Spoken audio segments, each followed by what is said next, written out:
This video uses the operation pivot mat.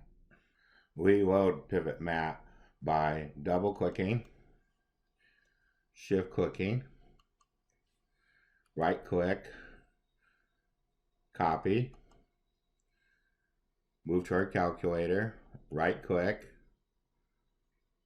paste, press enter. To see that we have loaded it, press the var key, press CAS, press program, and we see that pivot mat has been loaded into our calculator. Pivot mat is found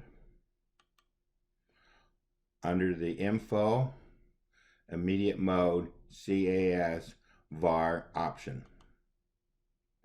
Then we press finite math, and we see that under linear programming, dual problems, pivot mat is listed.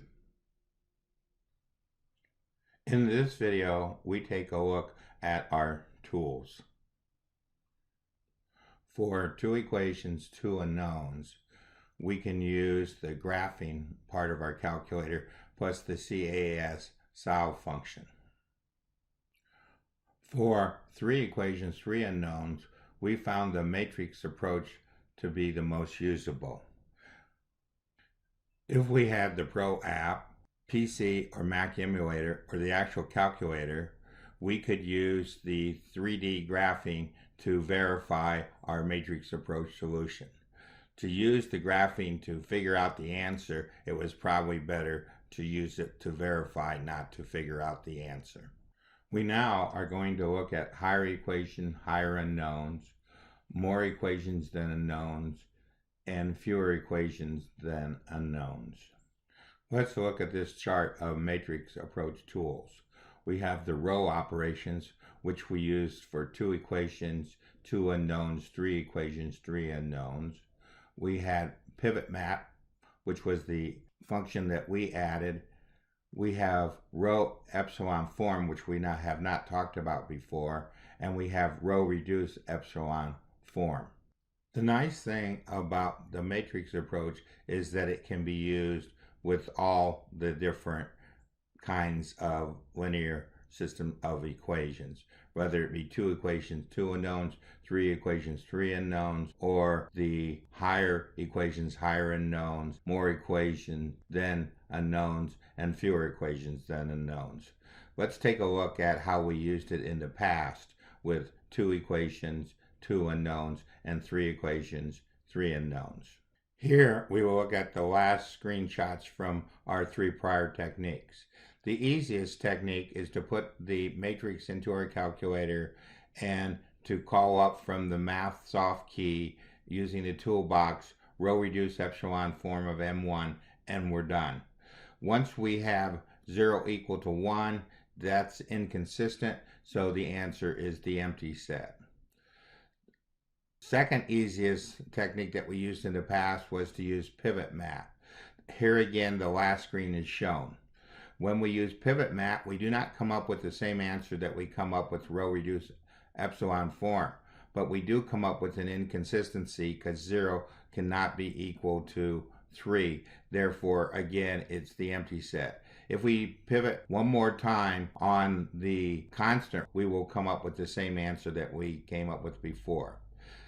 The method that allows us to parallel what the textbooks where they have you manually show all the techniques is to use the row operations of mrow, scale add, and swap row. Here we show the last screen again. When we do this, we end up with the same answer that we ended up with pivot mat. 0 is not equal to 3, so the answer is the empty set. If we pivot one more time on the constant column, we will end up with the same answer we had before. The last screen shows a technique that we didn't use in the past. It shows the row epsilon form technique. 0 is not equal to 9, so again it is inconsistent and we have the answer be the empty set. If we pivot mat one more time on the last constant column, we end up with the same answer that row reduce epsilon form gives us. Row epsilon form is found in our calculator by hitting the toolbox key and then hitting the catalog key. We see that it is listed right here. Flipping to our tools subpage, we have a matrix with 3 equations, 3 unknowns. We look at all the matrix approach techniques. RREF gives us the answer directly. X is equal to 1, Y is equal to 1, and Z is equal to 1. If we use pivot map, since there's a 0 here, we have to swap. The same thing is true for our elementary row operations.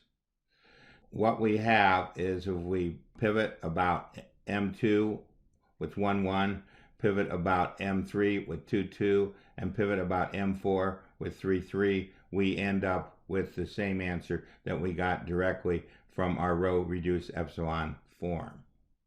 Our row operations took lots of screens. We just look at the last screen. When we look at the last screen, we see that it comes up with the same answer that we got with our row reduced epsilon form. Our last thing that we do with 3 equations, 3 unknowns is introduce the new technique of row epsilon form. So we take our matrix, we call up row epsilon form using the toolbox and the catalog key. We end up with the answer that it gives us. Its answer is not close to our answer here. So to end up with our answer that row reduced epsilon form, we have to pivot map on the second column and we have to pivot map on the third column. Then we end up with the same answer that we had here.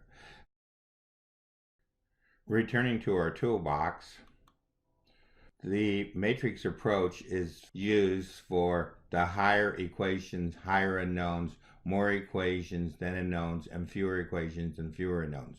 Over here in our calculator, we have an example of more equations than unknowns.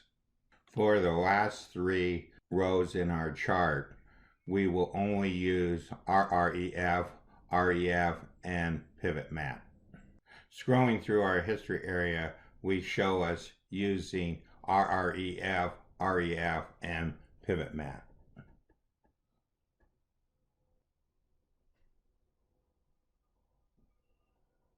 This ends our video on using tools to do the matrix approach to system of linear equations.